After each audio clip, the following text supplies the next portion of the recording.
ഗുരു ബ്രഹ്മ ഗുരു വിഷ്ണു ഗുരുദേവോ മഹേശ്വര ഗുരു സാക്ഷാത് പരബ്രഹ്മ തസ്മൈ ശ്രീ ഗുരവേ നമഃ. ഓം ഗുരു ബ്രഹ്മ ഗുരു വിഷ്ണു ഗുരുദേവോ മഹേശ്വര ഗുരു സാക്ഷാത് പരബ്രഹ്മ തസ്മൈ ശ്രീ ഗുരവേ നമഃ. ഓം ഗുരു ബ്രഹ്മ ഗുരു വിഷ്ണു ഗുരുദേവോ മഹേശ്വര ഗുരു സാക്ഷാത് പരബ്രഹ്മ തസ്മൈ ശ്രീ ഗുരവേ നമഃ. ഓം ഗുരു ബ്രഹ്മ ഗുരു വിഷ്ണു ഗുരുദേവോ മഹേശ്വര ഗുരു സാക്ഷാത് പരബ്രഹ്മ തസ്മൈ ശ്രീ ഗുരവേ നമഃ. ഓം ഗുരു ബ്രഹ്മ ഗുരു വിഷ്ണു ഗുരുദേവോ മഹേശ്വര ഗുരു സാക്ഷാത് പരബ്രഹ്മ തസ്മൈ ശ്രീ ഗുരവേ നമഃ. ഗുരുദക്ഷിണ ചടങ്ങെല്ലാം വളരെ നല്ലതാണ്. കാരണം ഞാനൊരു പ്രാവശ്യം ഇങ്ങനെ ഇതിനകത്ത് പോസ്റ്റ് ചെയ്തിരുന്നു, നമ്മുടെ ഗ്രൂപ്പിനകത്ത് പോസ്റ്റ് ചെയ്തിരുന്നു അല്ലേ. അതായത് മഹാബലി സുതലത്തിലേക്ക് പോകാൻ ആരംഭിക്കുമ്പോഴ് വാമനമൂർത്തിയോട് ചോദിക്കും, അവിടെ എങ്ങനെയാണ് ഞാൻ ഉപജീവിക്കേണ്ടുന്നത്?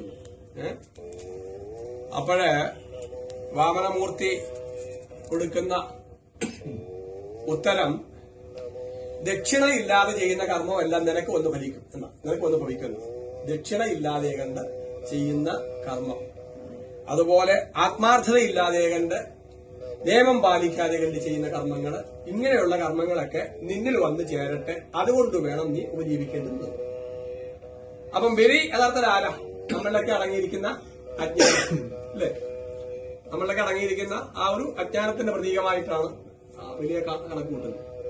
അപ്പം അതിന്റെ സാരം, നമ്മളിലെ അജ്ഞാനം വർദ്ധിക്കുന്നു, അല്ലെന്നുണ്ടെങ്കിൽ നമ്മൾ ചെയ്യുന്ന കർമ്മം പൂർണ്ണമാകുന്നില്ല. അതൊക്കെ ബലിക്ക് പോയി ചേർട്ടെന്ന് പറഞ്ഞാൽ, ഇപ്പം നമ്മള് ഇന്ദ്രന് വേണ്ടി സമർപ്പിക്കുന്നതാകാം, പക്ഷെ അത് ഇന്ദ്രനിൽ പോകുന്നില്ല, മറിച്ച് അതിൽ പോകുന്നു ബലിക്ക് പോകും.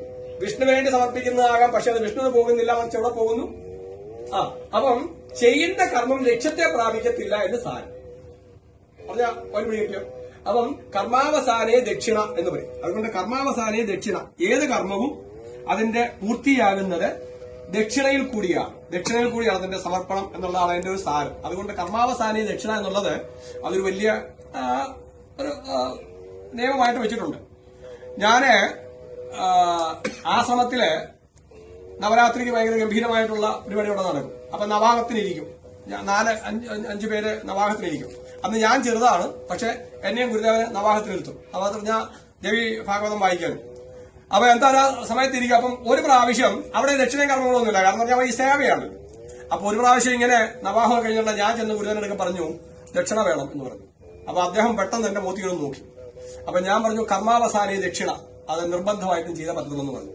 അപ്പൊ അദ്ദേഹം ഇങ്ങനെ കുറച്ചു നേരം ഇങ്ങനെ സമാധിയിൽ ഒന്ന് ധ്യാനത്തിലേക്ക് ഇരുന്നിട്ട് അവിടുത്തെ കർത്താവാണ് ഈ സോമൻ എന്ന് പറയുന്ന ആൾ. അദ്ദേഹത്തിനെ വിളിച്ച് പറഞ്ഞു, യവൻ ഒഴിച്ചു ബാക്കി എല്ലാവർക്കും ദക്ഷ കൊടുക്കാൻ പറഞ്ഞു. യവൻ ഒഴിച്ചു ബാക്കി എല്ലാവർക്കും ദക്ഷ കൊടുക്കാൻ പറഞ്ഞു. അപ്പൊ അവർക്കെല്ലാം ദക്ഷിണ കൊടുത്തു. അവർക്കെല്ലാം ദക്ഷ കൊടുത്തു കഴിഞ്ഞിട്ട് പിന്നീട് അത് അവിടെ ഒരു ചടങ്ങാക്കി മാറ്റി. അപ്പം അതിനുശേഷം അദ്ദേഹം പറഞ്ഞു, അതൊരു ശരിയായ ചടങ്ങ്, അത് അവനൊരു നിമിത്തമാണ് അന്ന് പറഞ്ഞത്. കാരണം എന്ന് പറഞ്ഞാൽ ആ കർമ്മത്തിന്റെ പൂർത്തീകരണമാകുന്നത് ആ ദക്ഷിണയിൽ കൂടിയാണ്. അതുകൊണ്ട് അത് ഒരു നിമിത്തമാണ് എന്ന് അദ്ദേഹം പറഞ്ഞത്. പിന്നെ അവർക്ക് ഒരു ചടങ്ങായിട്ട് അങ്ങ് മാറുകയും ചെയ്തു. നമ്മൾ ഇവിടെ ദക്ഷിണ വാങ്ങിക്കാത്തതിന്റെ കാര്യം എന്ന് പറഞ്ഞു കഴിഞ്ഞാല് ഇത് വേറെ ഒരു ടൈപ്പാണ്. നമ്മൾ ഇവിടുത്തെ ജീവിതം, മറ്റുള്ള കാര്യം, നമ്മുടെ ആത്മാർത്ഥ കാര്യം എന്ന് പറഞ്ഞാൽ പല ജനം ബഹുവിധം അല്ലേ. അപ്പൊ അതുകൊണ്ടാണ് ഈ ദക്ഷിണാകർമ്മങ്ങളൊക്കെ നിന്നും പരമാവധി ഒഴിവായി നിൽക്കാൻ ഉള്ള ഒരു മാനസികാവസ്ഥ വന്നത്. കാരണം പക്ഷെ ഏറ്റവും വലിയൊരു ദക്ഷിണായിട്ട് ഞാൻ കണക്കൂട്ടുന്നത് എന്തറിയാവും, ഇപ്പൊ നമ്മളെല്ലാം ഇത്രയും കുട്ടികളിരുന്നുകൊണ്ട് ഇപ്പൊ ആ മേധാസൂത്രം ചെയ്തു, അത് കേൾക്കുമ്പോൾ ഉണ്ടാകുന്ന ഈ ഒരു ആനന്ദം അത് വേറെ എന്ത് നിങ്ങൾ തന്നെന്ന് പറഞ്ഞു കഴിഞ്ഞാലും ഒരിക്കലും ഉണ്ടാവില്ല. നമ്മള് വിത്ത് അത് മുളച്ചു എന്ന് കാണുമ്പോഴാണ് ഏത് കർഷകനും അതിന്റെ സന്തോഷം ഉണ്ടാകുന്നില്ലേ. അല്ലാതെ കണ്ട് കുറെ പേര് വന്നു, കുറെ ആൾക്കൂട്ടം ഉണ്ടായി, കുറെ പേര് പോയി, അയാളെന്തൊക്കെ പഠിച്ചു, പഠിച്ചില്ല, കേട്ടില്ല, ബഹളം ഉണ്ടായി, അതിനകത്ത് വലിയ കാര്യമൊന്നുമില്ല. അതൊക്കെ ടൈം പാസ് മാത്രമേ ആവത്തുള്ളൂ. അപ്പൊ അതുകൊണ്ട് ഇപ്പൊ ഈ കുട്ടികളൊക്കെ ചെല്ലുന്ന കേൾക്കുമ്പോൾ അത് ഫലിച്ചു എന്നുള്ള ആ ഒരു ഇതിൽ നിന്നാണ് ദക്ഷിണ. അപ്പൊ അതാണ് ഏറ്റവും വലിയ ദക്ഷിണ. ഇപ്പൊ നിങ്ങളൊക്കെ സ്കൂളിലൊക്കെ പഠിക്കുന്ന സമയത്ത് ഇപ്പം കുട്ടികൾ പഠിച്ചില്ലെന്നുണ്ടെങ്കിൽ നിങ്ങൾക്ക് ശമ്പളം കിട്ടുന്നതാണെന്ന് വിചാരിച്ചു കഴിഞ്ഞാൽ നല്ല അധ്യാപികത്തില്ല, ആവുമോ? ആകത്തില്ല. അപ്പൊ അതുകൊണ്ട് ഓക്കെ, എന്തായാലും നിങ്ങൾ തരുന്ന ദക്ഷിണ വളരെ സന്തോഷം, അത് സ്വീകരിച്ചിരിക്കുന്നു. അതിനകത്ത് ദക്ഷിണയിൽ ധനമല്ല പ്രാധാന്യം, ദക്ഷിണയിൽ സമർപ്പണമാണ്. അതുകൊണ്ട് അത് സ്വീകരിച്ചിരിക്കുന്നു.